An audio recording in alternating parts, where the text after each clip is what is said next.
Un feliz jueves ya, 17 de diciembre. ¿Quién lo iba a decir? Estamos casi a una semana de celebrar la Nochebuena y las Navidades en tiempos de pandemia y no nos podemos ir sin hablar de lo que ha sucedido hace unas horas con la reunión del Banco Central estadounidense, la Reserva Federal. Varios puntos, el principal quizá para muchos economistas tiene que ver con la compra continua de bonos de activos para seguir inyectando liquidez a la economía, muy en línea con lo que se escuchó del Banco Central Europeo. ¿Qué representa eso? ¿Qué significa esta medida en relación con cómo ven las economías, en el caso de la Fed, la de Estados Unidos y la economía global? Voy a hablar de este tema antes de que se nos vaya de vacaciones con Carlos Asilis de Globista Investments. Saludos hasta la Florida. ¿Cómo estás, Carlos? Bien, saludos, Gabriela. Un placer estar en tu programa. Igualmente, a ver, preguntarte lo que dijo la Fed en ese orden, ¿no? ¿Va a seguir comprando bonos de aquí quizás hasta 2022 para seguir pues estimulando a la economía? ¿Qué te dice eso o qué nos debería decir en relación con la salud de la economía y el plazo, lo prolongado de esta medida hasta entonces? Sí, Gabriela. Bueno, evidentemente todas estas proyecciones o estos lineamientos que han arrojado el FED el día de ayer, tienen mucho que ver con las proyecciones económicas del directorio de la FED en cuanto a lo que nos espera a nivel de la economía, tanto en el crecimiento, en cuanto a crecimiento económico como a dinámica de inflación. Entonces, en ese sentido, esta reunión de la FED de ayer básicamente lo que arroja es un ajuste bastante leve en las proyecciones de crecimiento económico de aquí al año 2023. Es decir, lo han ajustado ligeramente hacia arriba, pero muy poco. A la vez que las proyecciones de inflación se han ajustado básicamente por nada. Es decir, la Fed no está anticipando una inflación por encima del 2% antes del 2023. Y recordemos que la Fed básicamente ha cogido una postura de permitir cierta holgura a que la inflación supere el 2% por un buen tiempo, siempre y cuando la tasa de desempleo no llegue a niveles muy bajos. Y las últimas proyecciones de la Fed lo que arrojan es una tasa de paro de 3,7% a finales del 2023, que obviamente un mundo con toda la dinámica tecnológica y demás no genera inflación. Entonces, eso es lo que ancla todo, Gabriela, las proyecciones Eh, económicas. No, y simplemente iba a recordar a la gente que en el caso de la Reserva Federal, pues tiene ese doble mandato, ¿no? El tema de la meta de la inflación, que es ese 2%, y el tema del pleno empleo. Y justo cuando estamos hablando de la tecnología, pues cayó lo que sería el breaking news del día de hoy esperado, que son las solicitudes de subsidio por desempleo de a la semana pasada. Y el dato es mayor al que se esperaba. 808,000 se esperaban, se entregaron o se pidieron 885,000.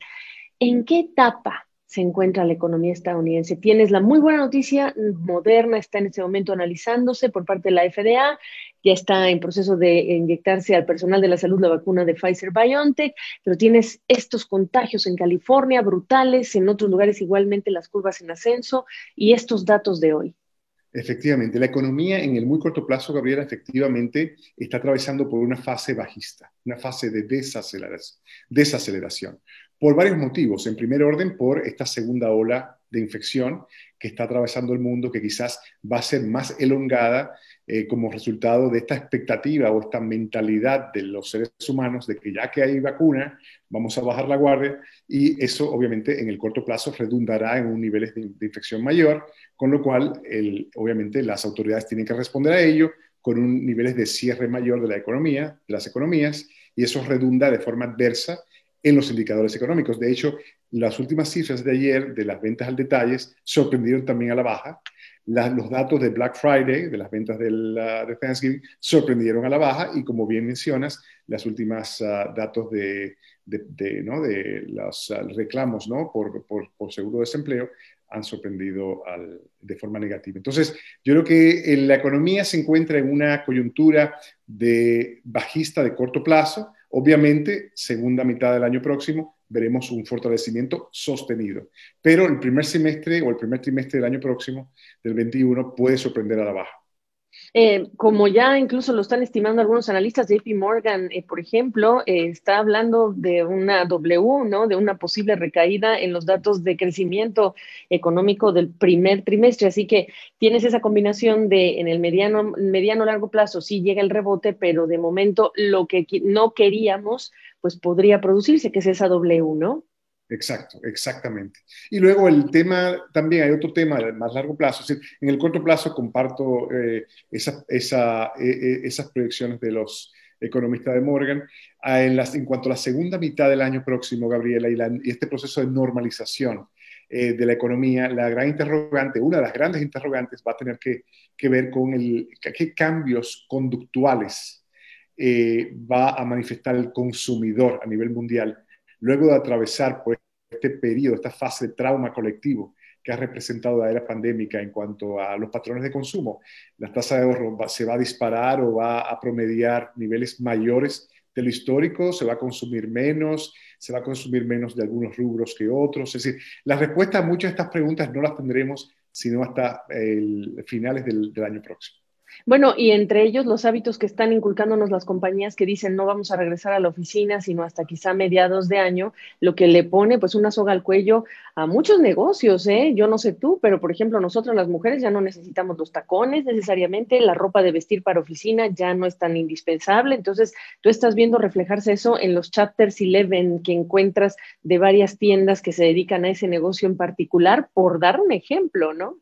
No, no, absolutamente, Gabriela. Y de hecho, como hemos comentado en ocasiones anteriores, el desempeño de la economía este año ha sido altamente bifurcado. Es decir, tiene sectores que han atravesado por un colapso incluso mayor que el periodo de la Gran Depresión, restaurantes, salones de belleza, industria del ocio en general, hoteles, cruceros, aerolíneas, muchos otros sectores, industrias, han atravesado un periodo peor que la década de los 30 a la vez que hay otros sectores, como el de los tecnológicos, que han tenido una bonanza mayor que la que pudieron haber esperado o pedido a un genio de una botella, ¿no? Vamos a ponerlo de esa forma. Entonces, esa diferencia abismal entre sectores importantes de la economía, obviamente levanta grandes interrogantes para los gobiernos y las políticas fiscal y monetaria. Y nada, estamos todos navegando esto, pero un periodo altamente histórico. Me interesa mucho porque incluso hay que pensar yo me pregunto como alumna de esto, qué es el fenómeno económico, si hay que repensar qué significa esto de las expectativas de los consumidores para el Banco Central, lo que representan esos cambios de hábitos en función de allocation, ¿no? Asignación de recursos para qué prioridades, algunas que son muy evidentes, ¿no? Más si hablamos de América Latina, pero me parece que la dinámica se pone interesante para quienes nos gusta estudiar este fenómeno. Ahora, Carlos, yo quiero decirle a la gente que cuando hablamos de este tema que acabas de apuntar, pues tienes el sombrero o nuestros invitados tienen varios sombreros. El estratega de mercados que refleja cuáles son las oportunidades que se han aprovechado y hacia dónde van las oportunidades por un lado, y está el lado macroeconómico. Y entonces empiezas a encontrar esa K de la que tanto se habla, ¿no? En donde tienes a los que tienen más se han ido más para arriba, ¿no? Y los que tienen menos, bueno, pues empiezan a rezagar todavía más. Déjame entrar al lado del estratega de mercados. Hay mucho dinero, ¿no? En el mundo el dinero está muy barato. ¿En dónde están y has visto que han estado las oportunidades en este momento mirando hacia 2021? Sí, efectivamente, como la economía real está muy débil y la política monetaria y las condiciones de liquidez están muy laxas, hay mucha liquidez, mucho dinero que está buscando destino, a la vez que la economía real no lo está buscando. Entonces, a nivel de inversión, las mayores oportunidades para el 2021, nosotros entendemos que radican en sectores que en inglés se llaman value, ¿no? Sectores de valor, no sectores de crecimiento. Sectores de valor generalmente representan empresas en el sector energético, el sector financiero, esas son las dos más importantes, pero y sector industrial, y sector básicamente de materiales, como se dice, ¿no? Es decir, de commodities, de bienes primarios. A la vez que el sector de crecimiento muchas veces incluye el sector de consumo discrecional, sectores de industria tecnológica y demás. Entonces, de cara al 2021, las mejores oportunidades entendemos que radican en sectores de valor, particularmente sectores de empresas del sector industrial, sector material, y también en acciones de mercados fuera de Estados Unidos, especialmente los mercados emergentes, algunos en Latinoamérica y algunos en Asia, mayormente, con algunas oportunidades en el centro de Europa. Entonces, nosotros entendemos que para responder tu pregunta de manera directa, nosotros buscaríamos oportunidades en sectores industriales, materiales, particularmente en Estados Unidos, algunas empresas de alta calidad en Europa, y luego a nivel internacional, fuera de Estados Unidos, a nivel de mercados no desarrollados, algunos mercados, particularmente en Asia, en la India, nos gusta mucho el mercado de la India, nos gusta algunos sectores del mercado mexicano, de hecho. El peso mexicano está barato, la rentabilidad de la divisa es atractiva, y hay algunos sectores no transables como inmobiliario que han sido devastados en México y que están cotizando a valoraciones muy atractivas. En el mercado chileno también ofrece oportunidades interesantes, o sea que vemos algunas oportunidades en Chile, México, Brasil en menor grado, porque Brasil atraviesa por desafíos macroeconómicos muy importantes para los próximos años, mucho mayores que México y Chile. Y luego India, un mercado favorito nuestro. En Asia nos gusta el mercado taiwanés, no tan solo porque tiene obviamente unas empresas más importantes a nivel de largo plazo, que es Taiwan Semiconductors, Sí. pero también porque el mercado local taiwanés es muy sólido, unas finanzas muy sólidas y cotiza valoraciones atractivas. El mercado coreano también es atractivo. Y dentro de los mercados del sudeste asiático, Tailandia, Malasia, Indonesia, nos gusta más Indonesia que Malasia. Tailandia en segundo lugar, es un mercado que depende mucho del sector turístico. Entonces todo el ecosistema del turismo va a beneficiar a Tailandia, particularmente en la segunda mitad del año próximo. Es una bolsa que ha sido devastada. Entonces, en Europa nos gustan más los mercados del centro de Europa, particularmente Francia y Alemania. Reino Unido aún no nos atrae, particularmente por la incertidumbre del El Brexit. Brexit, exactamente, estaba yo pensando y tienen hasta el domingo ahora, se supone, para lograr un acuerdo, si así quieren que el Parlamento Europeo o algunos de los parlamentarios estén con la voluntad y no se sientan presionados a aprobar el texto de lo que sería esa nueva relación comercial que va a imperar entre el Reino Unido y la Unión Europea. Bueno, y lo estamos hablando el día que Macron pues anuncia que tiene COVID y ya se pusieron y se aislaron algunos de los presentes a la cumbre europea, tú lo sabes, Carlos Asilis. Ya apelamos a tu lado de estratega de mercados, déjame regresar a tu lado de lo que es macro, porque al final del día, pues ya dijimos que hay mucho dinero por ahí buscando buenos rendimientos, cuidado, ¿no? También, pero también las tasas de interés en Europa y en Estados Unidos van a estar por el piso y están inyectando muchísimo dinero, es decir, que hay. Y en términos macro, yo te quisiera pedir un mensaje para la región, para las autoridades, para los ciudadanos en relación con hay estas condiciones que son muy importantes para lo que tocaría quizá a un rebote, a refinanciar, a reestructurar, ¿no? A pasar las cosas urgentes más largo plazo porque está más barato el dinero ahora, pero hay que hacer las cosas en casa bien hechas para ser más atractivos, porque seguramente vamos a estar compitiendo y no necesariamente con mercados locales, sino también a nivel internacional por la preferencia de los inversionistas, los de corto plazo y también los que siembran para generar empleos y hacer inversiones de largo plazo. Yo quisiera que nos dijeras en ese orden, el ambiente cómo se ve y en relación con lo que tienen que hacer los gobiernos en América Latina y los ciudadanos presionar para salir más rápido y con mejores posibilidades de progresar de este atolladero. Claro, Gabriela, no, excelentes puntos y gracias por la oportunidad de comentar sobre ello. En primer orden, en función de este exceso de liquidez disponible en esta coyuntura, los gobiernos deben de aprovechar esta oportunidad histórica para básicamente estructurar un mejor manejo de la deuda pública, tanto de los gobiernos centrales como descentralizados, a fin de conseguir, obviamente, menores costos de financiamiento, pero también a fin de extender los plazos de vencimiento de la deuda. Eso obviamente es bastante claro. Y esperemos que las autoridades de la región estén aprovechando esa coyuntura. En segundo orden, vivimos en un mundo con, obviamente, uno de los resultados de esta pandemia es el aumento en los niveles de endeudamiento de países importantes como Estados Unidos, Europa, China, Japón. ¿Qué significa esto? Esto significa lo mismo que significó en el caso de la década de los 80, a raíz del colapso de la burbuja en Japón. Japón obviamente atravesó de un periodo parecido de un aumento del nivel de deuda. Eso trajo como colación, como resultado, menores tasas de crecimiento. Entonces, debemos de esperar que el mundo, la economía mundial, en parte por este aumento en el endeudamiento de los países desarrollados, va a crecer a tasas menores de lo que ha crecido en las últimas décadas. Si a eso le añadimos esta transformación de las economías a sectores donde la informática, ¿no? La tecnología de información, esta nueva revolución industrial, por lo menos en el corto plazo, redundará en un menor uso de la mano de obra, ¿Eso qué significa para Latinoamérica? Eso significa para Latinoamérica que debemos de contar menos con el resto del mundo para crecer. Tenemos que hacer más con menos. O sea que a la vez de lidiar con los problemas de liquidez, de estas deudas que todavía agobian a la región, algunos países más que otros como Brasil, ¿no?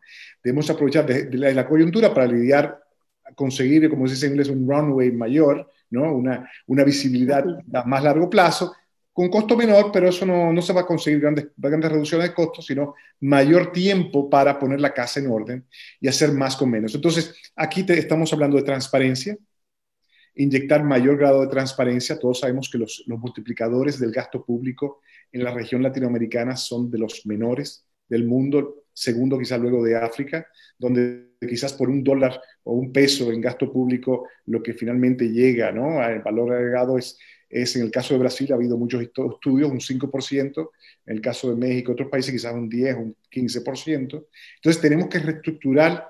Suena cliché, pero tenemos que aprovechar hoy más que nunca, reestructurar y eficientar el Estado y las reglas de juego. Luego, desde el punto de vista de en tercer orden, Gabriela, hay que encauzar la actividad económica en Latinoamérica para ser compatible con esta nueva realidad mundial. Entonces, esta nueva revolución industrial va a fomentar un mayor crecimiento del sector servicios. Entonces tenemos que, como región latinoamericana, auspiciar el desarrollo del sector MIPYME, de las micro, pequeñas y medianas empresas. Nuestros países en Latinoamérica manifiestan signos de carácter oligopólico de una parte importante de algunos sectores, particularmente el financiero, y los gobiernos de los países latinoamericanos debemos de abrir oportunidades a empresas pequeñas, más innovadoras, a tratar de democratizar el acceso al capital, para que empresas pequeñas y microempresarios y el emprendedurismo, ¿no?, de la región Claro. sea potenciado. Entonces, ¿por qué? Porque de ahí es que viene el crecimiento del servicio. Estamos hablando de sector seguro, sector salud, sector educación. Una gran parte obviamente, de un mundo donde todos dependemos del servicio, la educación es clave. Entonces, fomentar el crecimiento del sector educativo, especialmente con educación a distancia, es algo que debe ser fomentado e incluso subsidiado a través de incentivos fiscales. Entonces, yo creo que obviamente lidiar con lo que existe, que es el Estado, eficientar el Estado a través de un mayor nivel de transparencia y eficiencia, ¿no? Pero también permitir al sector privado, obviamente, poder acoger y llegar a alcanzar tasas de crecimiento mayores en el sector servicios. De nuevo, educación, salud son las obvias, pero el financiero también, porque el financiero es obviamente lo que engrasa, el sector financiero es lo que engrasa la actividad económica en general, incluyendo salud y educación. Entonces, yo donde veo, Gabriela, un hueco muy importante, pero una oportunidad a la vez, de revolucionar a Latinoamérica en el sector financiero también. Extremadamente importante el punto que estás haciendo en ese resumen que has hecho muy completo en tu última respuesta, Carlos, para llevárnoslo todos, que eso es muy importante lo que nos toca hacer y no perder la oportunidad, porque ese es el tema, no perder la oportunidad. Y yo digo, cuando mencionabas, bueno, esto quizá va a sonar a cliché, pero ¿sabes por qué se volvió cliché? Porque seguimos sin resolverlo. Y estas Claro. cosas que se vuelven cliché se repiten tanto, pero es que no se resuelven y ese es el gran problema de cuando las cosas son cliché hay que pensar, bueno, se volvió cliché porque lo hemos dicho mucho, pero lo hemos hecho poco, lo hemos resuelto poco. Carlos Asilis y esta servidora, cuando empezó la pandemia, empezamos a cartearnos y hablábamos de la preocupación que ambos teníamos sobre la enorme destrucción de las micro, pequeñas empresas en Latinoamérica y en vista de ello es que pedía que cerraras esta conversación y quizá la conversación será la última del año, ya lo veremos, pues con esa última pregunta. Así que primero agradecerte en nombre de nuestros televidentes y de nuestros usuarios en redes sociales que has estado durante esta pandemia al pie del cañón, ayudándonos, educándonos, dándonos perspectiva para entender cómo lo debemos ver en nuestro país. Y te deseamos lo mejor a ti y a los tuyos, Carlos. Siempre es un placer tenerte en este espacio, de verdad. Muchísimas gracias a ti, Gabriela. Igualmente lo mejor para ti, los tuyos y de todos los televidentes. Y que el año 2021 nos traiga muchos parabienes a todos. Ay, sí, ojalá poder voltear y decir, ah, ya pasó, ya se fue. Hasta cualquier momento, Carlos. Muchísimas gracias. Igualmente, Gabriela. Chao.